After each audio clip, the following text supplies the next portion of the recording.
How many times have you seen those page progress bars at the top of web page that fill up to show how much of the page you have read?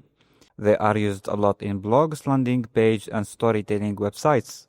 And you probably assume they required a bunch of scroll calculations and JavaScript math.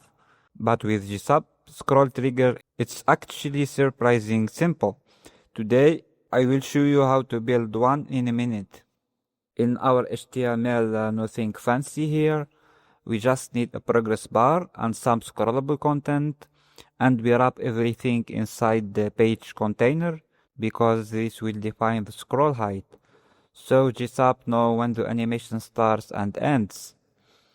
In CSS, this is just setting up a simple scrollable page with full height sections. And for our scroll bar, the key idea here is we are not animating width. Instead, we scale the bar using scaleX. This is best practice because it's more performant and GPU friendly, so it stays smooth even on heavy pages.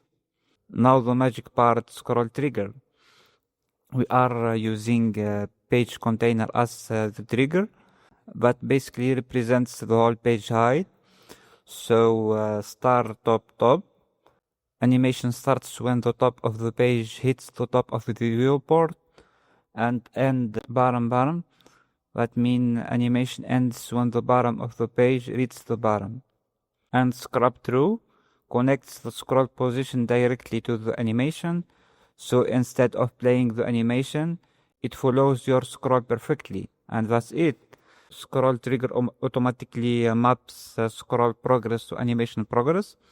No scroll math, no window height calculations, no event listeners, just a simple connection between scroll and animation. And that's how you build a scroll progress bar with GSAP in just a few lines.